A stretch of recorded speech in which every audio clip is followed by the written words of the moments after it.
started, I would like to do a little icebreaker. It's called the People Bingo. I'm sure everybody knows how to play bingo. So let me pass out the forms and I'll give you instructions as we go. Okay?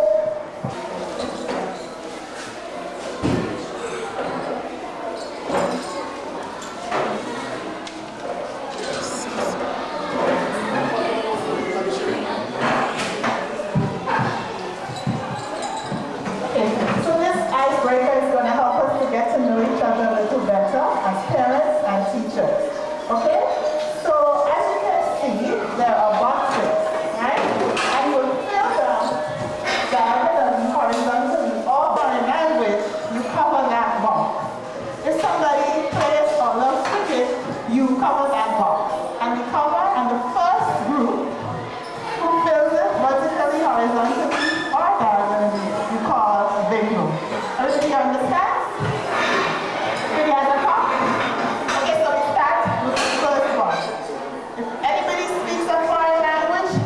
Within your group.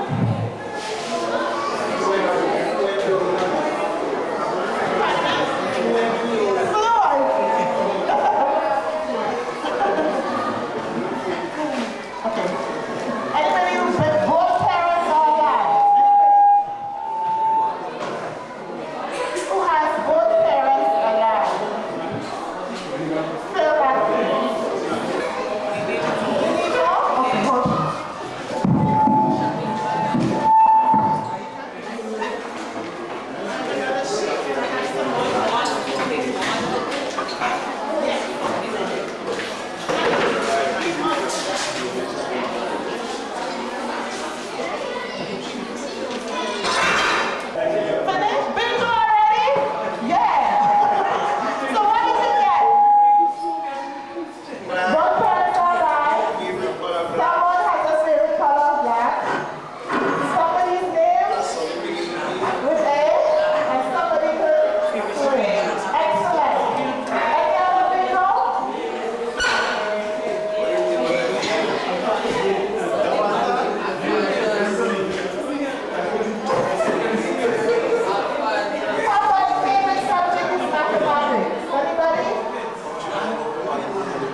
Educator or even any parent, your goal is to increase your child's or student's achievement. We want to also increase parent-family participation in school activities. Third, empower parents and family members through school programs. And I like the word empower because it means we're giving parents a sense of ownership and responsibility in terms of their students' learning. And finally, promote professional development of teachers and other related stakeholders of the school. And so, the presentation proposal is the introduction of a family resource room or parent room. So some schools will call it the parent room, other schools will call it the family resource room. Which one you prefer? Parent room sounds good? Okay, we'll define it afterwards. So what is a parent room? Well, it's a resource room and it should be strategically placed in the school. But I understand you have a community center adjacent to the school, so it could be a possible location as well. It serves to educate, support, and empower parents. Why? Because there's interaction and easy access to materials. And finally, it can also be a meeting place for staff development. So you may ask, why is there a need for a parent room or family resource room? What does research say? Well, according to Dr. Joyce Epstein, who has been, she has a doctorate in sociology and she has been working in the field for quite a number of years in terms of giving advice on parental involvement, and she also wrote 100 articles on the theme. So in her study, she came up with this. She says that parents, families, and schools must work, and you see the critical point, must work together for the benefit of students. She also mentions there are 6 ways to do so. So let's talk about those 6 ways. Parenting, communicating, volunteering, learning at home, decision making, and collaborating with the community. I repeat, parenting, communicating, volunteering, learning at home, decision making, and collaborating with the community. Let's talk about that in greater detail. So the whole topic of parenting.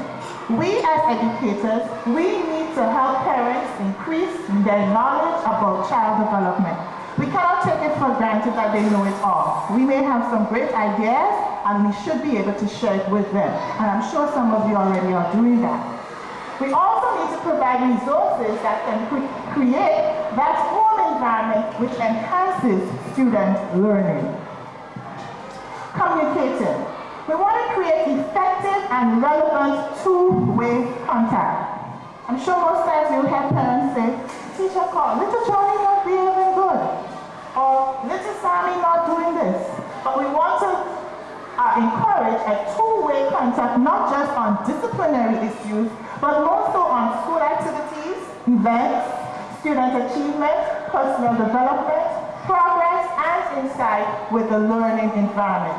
These are some topics that students and parents should be communicating. Parents and teachers should be communicating about. The whole aspect of volunteering, we want to encourage parents not just to participate, but also help in organizing school activities. I know there's a PTA, so this is a wonderful avenue to get involved parents. Also, we want to get involved in other school and community government programs. It's not about politics, it's about student achievement. So if a program is put on to help your child or your student, we should get on board as parents and teachers. Learning at home. It's so important that educators provide information and make accessible to parents and families information on school procedures so that they in turn can help their children at home. So for example, homework expectations, grading policies, curriculum content, graduation and attendance requirements. Some parents simply do not know what is expected. They do not even check homework or anything. So it's so important that we help them in this avenue. And 5, decision making. Parents and families should be included not just as representatives, but also leaders on school committees, and so they can voice their opinions and ideas in the decision-making process. And finally, we need to collaborate with the community, the wider community that is, in terms of identifying and integrating resources, services, assets, and so forth. That I mean, let's say a parent, you're involved in a church group or some other social club or so. Can you not use the resources there to in turn help the school? These are some great ideas we can look at. So what is the proposal for the Hermitage Government School? Well, as you guessed by now, the introduction of a parent room. And these are the components I am suggesting. 1, a counseling session whereby parents could come in and get information, guidance, feedback, advice, assistance, and emotional support when it comes to parenting. They do have challenges. 2nd, a partner program whereby parents could come in and just have discussions, open discussions. They all may be going through, US parents may be going through similar problems or issues with your children, and it's good to just come and offer that support to one another. Literacy development. Well, we all know everybody will not have gotten a chance to go to secondary school or even tertiary school. So can we not help in providing that classroom, give them that sort of assistance to develop their literacy skills? And then in turn, they'll be in a better position to help their children. Job preparedness, readiness program, job search. We know that it's really competitive out there, and getting the required skills is not just like a magic wand. Parents need to be trained. They may be looking for a job for years and years. It might be just one simple thing they didn't do, or probably didn't write in the resume. or probably don't know how to answer a particular question in a job interview, we could help in this regard. Life skills, professional development. But I know we've been hearing that term, life skills, ringing in our ears, even on the radios and so forth, because it's very important to have this for overall development. Computer literacy. Well, we know that everything around us, every job requires that, so we can help parents in that avenue. And the parent room could also facilitate teacher discussion and development. And finally, the parent compact. This group over here, when you did the force field analysis, you mentioned the parent contract. The parent compact is actually more or less the same. We're going to talk about that later in our presentation. So who are we targeting? All parents, but particular emphasis would be placed on single parents, unemployed parents, parents in need of financial help, immigrant parents, parents of children with academic and physical disabilities, teen parents, parents with low literacy levels, and of course you, educators. So, the design of the parent room, well, there should be furniture and equipment, comfortable, the room should be comfortable, there should be adequate lighting, adequate ventilation, proper shelves, cabinets, chairs, tables, some type of audio. It seems sort of unrealistic, but is what, who knows, we might get funding.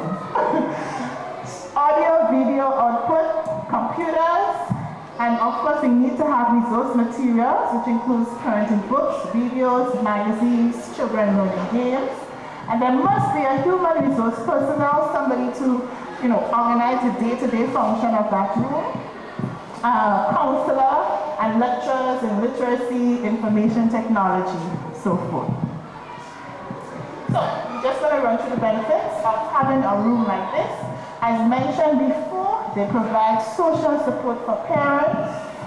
They are provided without stringent eligibility, I always get this word, eligibility requirements and elaborate intake procedures. So you don't have to have money up front to come to the room, or you have to be this age. Once you're a parent, you could come and participate in the activities. The focus is to enhance child development through the reinforcement of family competence and strengths. Programs have a strong orientation towards prevention rather than remediation or treatment. And as the old proverb says, prevention is better than cure. And programs are community-based, therefore they are tailored to respond to your circumstances. So say, for example, you prefer to meet in the morning, then the parent room should facilitate you. You prefer to meet in the evening, you should do the same. Parents are involved in determining the design of the program. So it shouldn't be, well, the teachers plan it and I will be a part of it. Everybody's involved in terms of the design. Method of program delivery include collaborative activities where there are children and parents, parents and teachers, parents and parents can work together. I think this group brought that point out as well in the last presentation. Participation is voluntary. We're not going to force anybody, but we want to encourage them to be a part of this. And program staff, well, you're not going to relate to the parents like, I'm the boss, I need a worker. No. What we're encouraging is that sort of consultative process. And assistance and support may be for a sustained period of time, meaning it shouldn't be, I do it for this month and I stop. It should be for a prolonged time. And informal, accessible, and comfortable settings should encourage persons who want to be there. So, I just put up a few pictures so you can see what the parent room actually looks like for schools who do have it. As you can see, a counseling session is going on between a counselor and a parent. So you will notice all the resources and so forth that are available. This one is featuring a partner care support group where a group of parents are communicating to support one another. Literacy development. Parents is increasing our computer literacy skills. And professional development life skills. So teachers, we're not forgetting you. I'm going to show you a video right right now, which talks about what teachers are doing right now. It highlights what some teachers are doing right now in the parent room.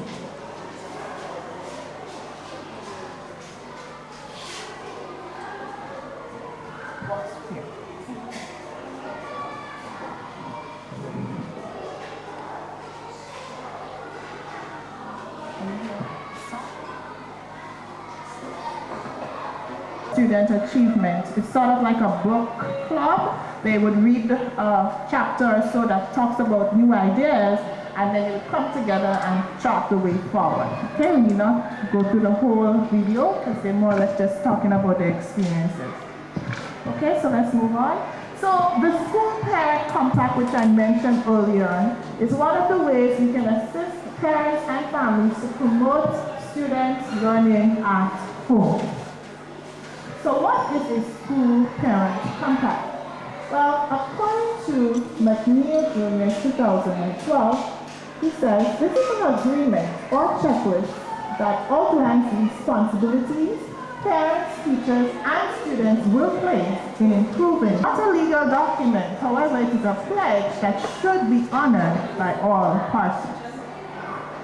How are we to develop this compact? Well, here are a few tips. There should be measurable objectives. Communication should be ongoing. Goals and responsibilities should be shared and focused on student achievement. Progress monitoring strategies should be included. And as mentioned by my colleague, we need to use data to identify issues. So for example, we may notice that students, their attendance rates are really low. That helps us to identify an issue of absenteeism. We need to be able to define expectations and create drafts first of all, request input from everybody, and then revise and then produce the final document. Viable compacts, what do? They facilitate teacher training, allocate financial support, provide resources for parents, and the compact is publicized. Now when I mean publicized, I don't mean for the whole of Grenada, Carriacou, and Petit Martinique, but publicized in the sense that all the persons, all the stakeholders towards your school should be notified of changes, what's going on, so forth. Okay? Alright. We'll do, I don't know, y'all not hearing the videos in the back, are you, Chloe? Are you hearing the videos in the back, Chloe?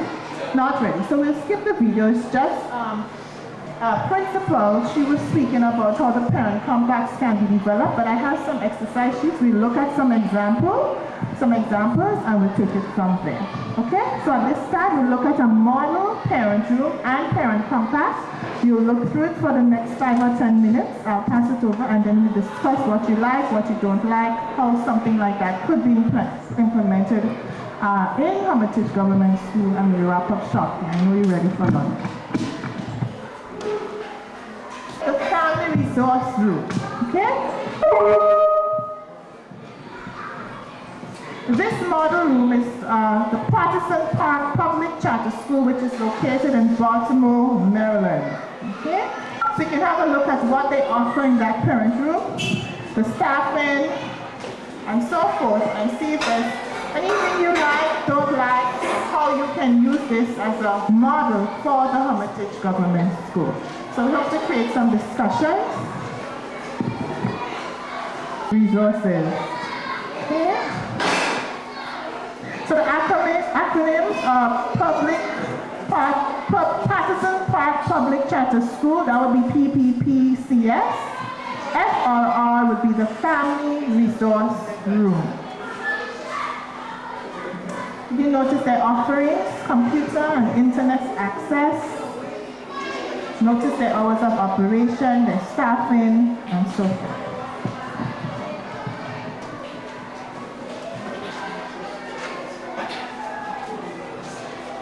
With the Baltimore City Community College to provide adult education courses. And as a lecturer at the T.M. Marshall Community College, I sort of envision a relationship between TANCC and the Hermitage Government School, just like that.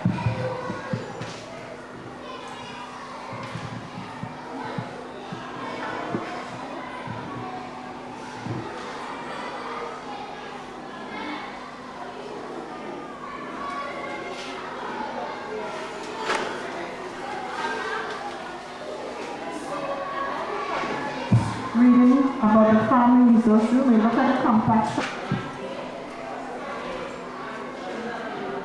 We look at the parent compact shortly. Let's look at the family resource room now. Okay, so the mic is open to you. What do you think? Just to get your thoughts. Is this something we can do in Hermitage Government School? Is it realistic? Do you think it's a good idea, a good proposal? Are there some of the things we can do, just like the Patterson Public School? Any suggestions? We look at the parent compact after, just the first page for now. So you're saying finance is just the only issue? I'm also seeing that things could be donated. Things could be donated, that's a good idea. Yeah. Because I know like the bigger countries, sometimes they send out lots of resources, so we can, not just the library alone, we can utilize it in in the room as well. Good point. Any other suggestion? What do you think don't work? What about the resource personnel? You think it's good? Do we need something else different?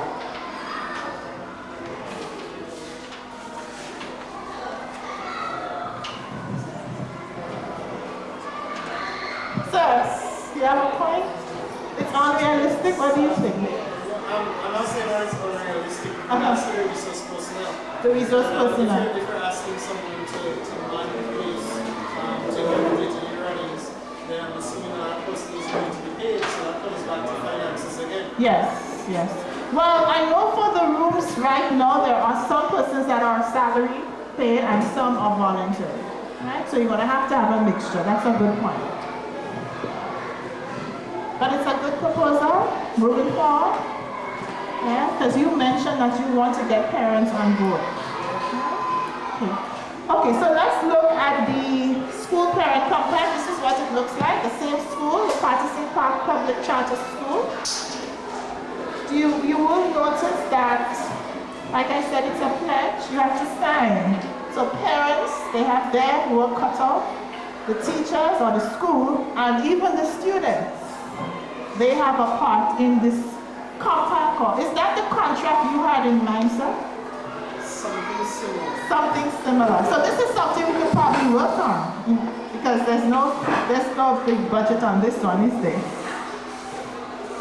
Yeah.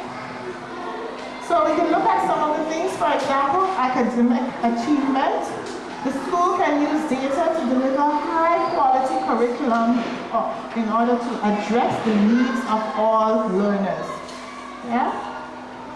The family check to see that my child completes the homework and projects that are assigned. And as a student, complete my work, follow directions, and be actively engaged in the classroom. So these are yours. You could look at it and see how we can develop a compact. I think that could be something we can do. What do you think? Sounds good. So this is we can make some more copies and distribute it. This is a wonderful example that we could follow. Okay, and of course you can add what you think is most beneficial for the Hermitage Government School. Takes me almost to the end of our presentation. I wanted to show you this final clip. Not much talking, more singing. So you'll get to enjoy this song, and I hope that the information stays with you. Moving forward, because we don't want this to just be a presentation for today and we forget all about it. So what can we do moving forward to make this happen?